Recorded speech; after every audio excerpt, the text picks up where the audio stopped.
Alright guys, so I'm back from vacation and happy to be here because there's such big news coming about Apocalypse Unlock and the Saga new mode, if you will, and there was a lot of confusion. There was a great blog post about it, but there was some vagueness to it.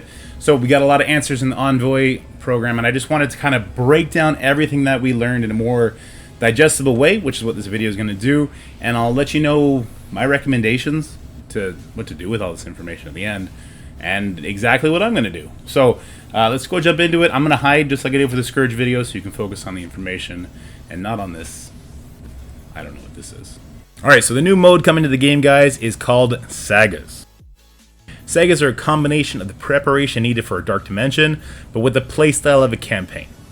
They're also going to be a permanent feature. So in the same way we have like a Dark Dimension tab, we're going to get a Sagas tab as well. So you can complete it at your own pace. It's not like an event where you have a certain amount of days to actually get it done. There's going to be 5 Sagas total. One for each of the 4 horsemen, and then one for Apocalypse himself, which is going to be unique. Each Saga is going to have 3 difficulties and 5 nodes per difficulty. So you can assume that the nodes will be identical through the difficulties. That is to say, Pestilence nodes 1 through 5 will be the same on difficulty 1 as they will be on difficulty 3. However, the nodes on Pestilence will be different than the nodes in Famine, which will be different than the nodes in War and Death, and so on and so forth. The nodes act like a campaign, not like Dark Dimension. So you have to one-shot each node.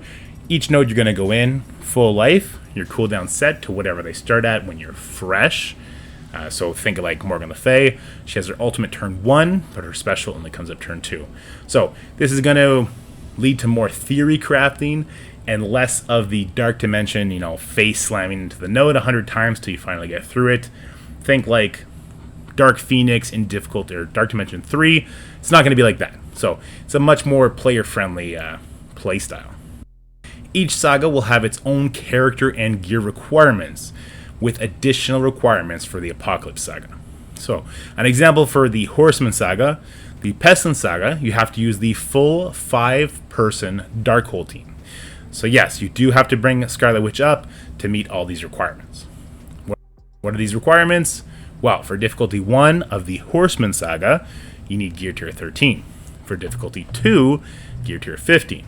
For difficulty 3, Gear Tier 17. Yep, you're going to have to bring Scarlet Witch up to Gear Tier 17. I know it's not fun. I don't want to do it either.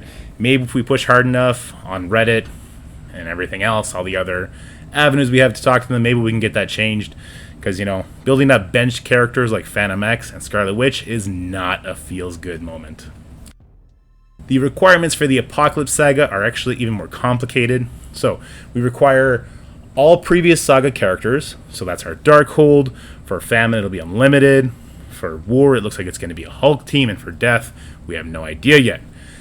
Plus several other strike characters. So we need those 4 teams, plus unannounced characters.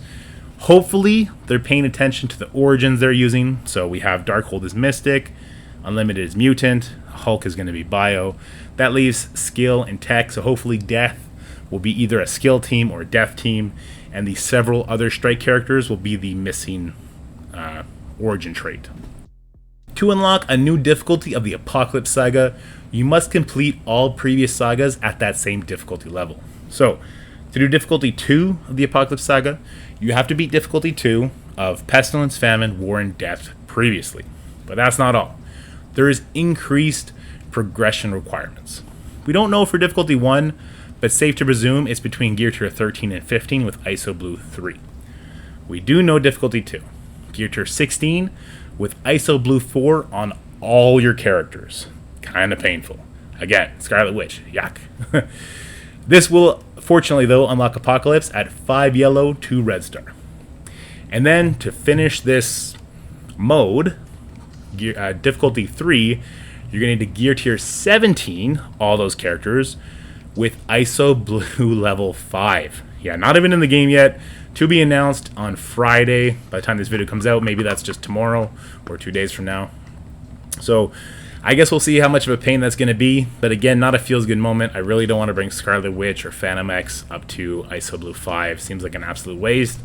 But that will get you a 7 yellow, 4 red Apocalypse. So that's all great. Those are the requirements for the various sagas. But when do these modes actually get launched? Well, sagas will be released one at a time after the second iteration of its given horseman. So, the Pestilence Saga will be released after the second Scourge event for Morgan Le Fay. This is actually really good news. This is a much asked question. How many runs of each horseman are we going to get before Apocalypse comes? This answers it.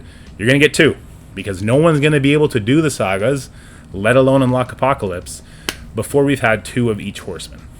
Other good news, there's already a data mine that says the Pestilence Saga will start next patch. Of course, it is just a data mine, but this does mean we're going to have the Morgan Le Fay Scourge event repeat. This kind of gives me a pacing idea of what they're planning to do. So I think it's going to be 1 new Scourge, 1 old Scourge every other patch. So this patch, we had the Unlimited Scourge. Next patch, we're going to have the Darkhold Scourge. The Rogue Scourge, the Morgan Le Fay Scourge. The patch after that, seeing that we're already getting some Hulk characters next patch, I think we're going to get the Red Hulk Scourge. And then after him will be the Rogue Scourge, so on and so forth until we've had 2 of the Death Scourges, and then it's Apocalypse time. So that's pretty interesting. With the requirements out of the way, let's talk about the actual rewards we're going to get. We'll start with the Awakened abilities.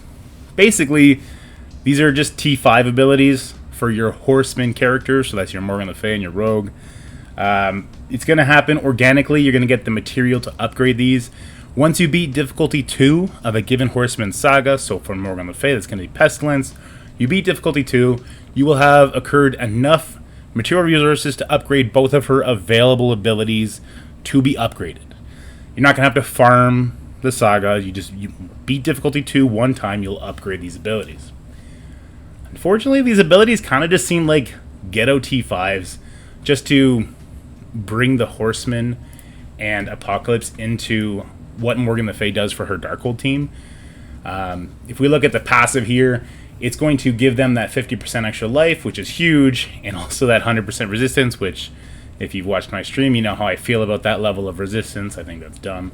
But it's pretty boring, right? It just adds that. If we move over to her special, at least it adds an immunity while also giving the speed up to the Apocalypse and the Horseman ally. What I don't like about this is it doesn't increase her value on the Darkhold team, so it's cool that we're prepping her for the Horseman team. And even before Apocalypse, we can use her with Rogue. Though, I wish it did more for the Darkhold, just while we wait for the Apocalypse unlock, right? But it is what it is. I'm hoping that, Rogue, Red Hulk, whoever the Death Horseman's going to be, I'm hoping that their awakened abilities are a little bit more interesting. Maybe add an extra debuff or target AoE instead of single target. Something like that to really add some pop to what should be a hyped new progression path for these horsemen. Each horseman is going to get a costume, so that's Morgan Le Fay, Rogue, presumably Red Hulk, and Death. You're going to get these costumes just by beating difficulty 3 of their given saga. So if you beat the Pestilence Saga on difficulty 3, you're going to get the Morgan Le Fay costume. Famine difficulty 3 will give you Rogue, so on and so forth. And these costumes are going to kind of bring them more into that Apocalypse theme. As you see this Morgan Le Fay costume, pretty cool, very felon-powered. Reminds me a lot of Morgana from Trollhunters, which I think is very cool. Finally, we're going to get some ISO Blue level 5 from these Horseman Sagas, the 4 Horseman Sagas, which is great because we need this to even do the Apocalypse Saga. We'll see how much they give us, though.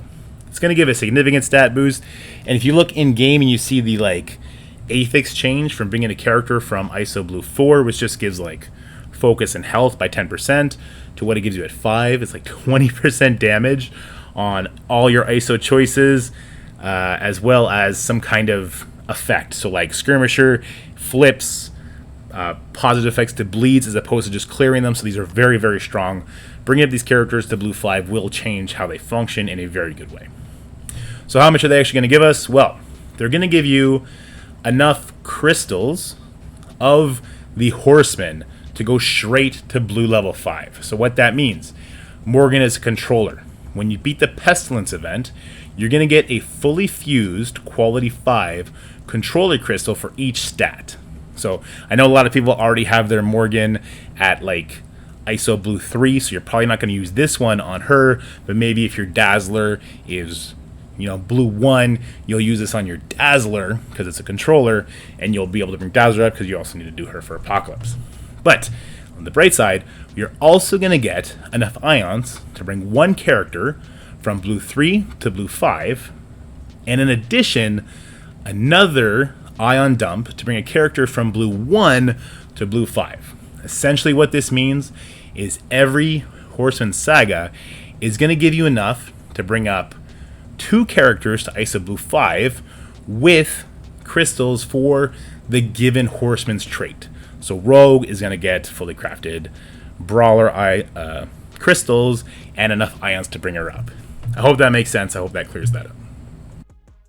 All that information is great, but like, what are we going to do with it, right? The short answer is you don't have to do anything. This is so far down the road, you really don't need to be concerned about it. I don't expect Apocalypse Saga to even be opened to us until like early next year in the February patch, maybe. Probably around there, sounds about right. So as far as bringing these teams up, you don't got to worry about it.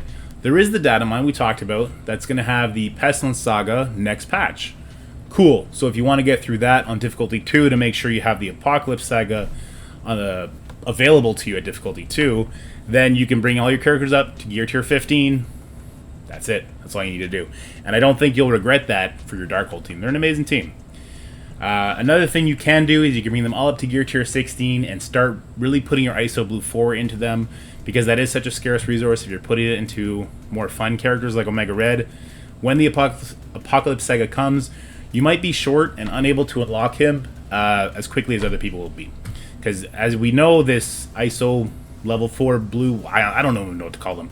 This resource right here is super scarce. We really only get it on the monthly events.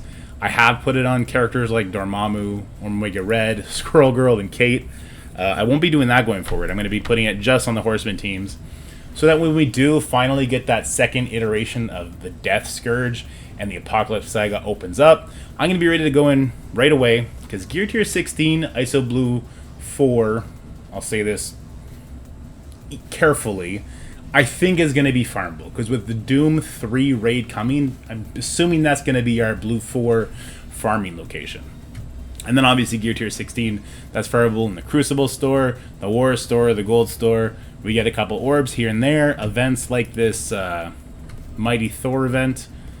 Like, Scarlet Witch is such an expensive character, but... And I would much rather put these pieces on Mighty Thor, because she's a much more fun character, and she's going to be using the Scourge. Well, all these pieces, you know, this is going to finish off my Scarlet Witch. You know, these are literally the 3 pieces she's missing. So, if I prep now, I know that I'll be able to unlock Apocalypse the second he becomes available, assuming that that Blue 4 is covered. But yeah, there you go. I hope you liked this video, guys. If you did, please like, share, and subscribe with all your friends.